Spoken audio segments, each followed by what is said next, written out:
కనుకనే మానవుడు కూడాను భగవంతుని యొక్క చిదాంశమే. Therefore, man is only an aspect of God. కానీ దురదృష్టవశాత్తు మానవుని యొక్క ప్రేమ బాహ్య సంబంధమైనటువంటి యొక్క ప్రకృతి యందు ప్రసరించడం చేత మానవుని హృదయమునందు ఈ యొక్క భగవత్ తత్వం అనేటువంటి ప్రతిబింబింపలేకపోతున్నది.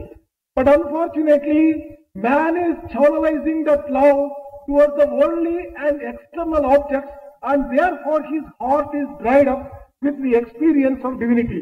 ప్రాకృతమైనటువంటి సంబంధంతో బాంధవ్యాన్ని కల్పించుకోవటం చేతనే మనస్సు మాలిన్యమవుతున్నది. On account of developing associations with the external world, mind gets కనుకనే impure. మానవుని యొక్క ప్రేమ దూషితమవుతున్నది. Therefore, man is losing the love in its true ఇట్టి form. దూషితమైనటువంటి మానస సరోవరమునందు భగవంతుని సుందర వదనార విందము ప్రతిబింపలేకపోతున్నది. As the mind is polluted, he has not been able to get the reflection of God reflected in his own heart.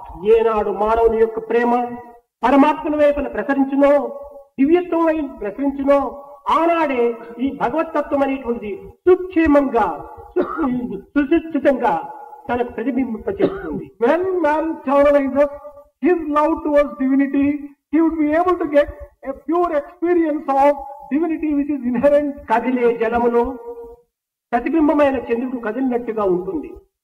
In moving water, the reflection which is seen in the water also will be moving. సుస్పష్టమైనటువంటి జలములో ప్రతిబింబించేటువంటి యొక్క చంద్రుడు సుస్పష్టంగా కనిపిస్తాడు. In clear water and steady water, the reflection of moon will be very మలినమైన clear. జలములో ప్రతిబింబించేటువంటి చంద్రుడు మాలిన్యంగానే కనిపిస్తాడు. In dirty water, the reflection of our moon also would appear to be dirty. కనుకనే మానవుని మనస్సు అనేటువంటి సరోవరము చంచలత్వంతో కూడినప్పుడు అందులో ప్రతిబింబించేటువంటి యొక్క చిదాత్మ స్వరూపమైనటువంటి ప్రేమతత్వం కూడాను చంచలంగానే కనిపిస్తుంది. In the same way, in the lake of man's heart, when the love is moving, the reflection of the real love also appears to be moving. మానవుని మనసు నిశ్చలమై నిర్మలమై నిస్వార్థమైనటువంటి యొక్క సుస్పష్టమైనటువంటి జలముగా ఉండినప్పుడు అందులో భగవంతుడు సుస్పష్టంగానే గోచరిస్తాడు.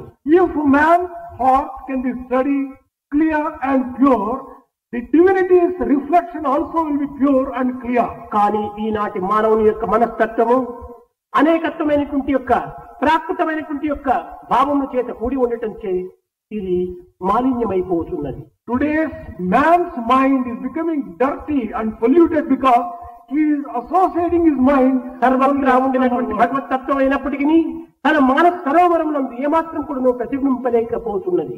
Although everything that is seen is full of divinity, its reflection is not seen because of the pollution of the heart. సర్వత పాణిపాదం సర్వతోచ్చి శిరోముఖం సర్వత స్మృతిమల్లోకి సర్వమావృతిష్టతి.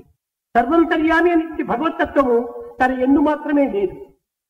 The principle of divinity which is found everywhere also must be found in one's own heart. సర్వత్రా ఉండినటువంటి భగవతత్వము తన యందు ప్రతిబింబింప చేస్తున్నదే కానీ తన యందు కూడాను ఉన్నది. The principle of divinity which is found everywhere else must also reflect itself in one's own heart.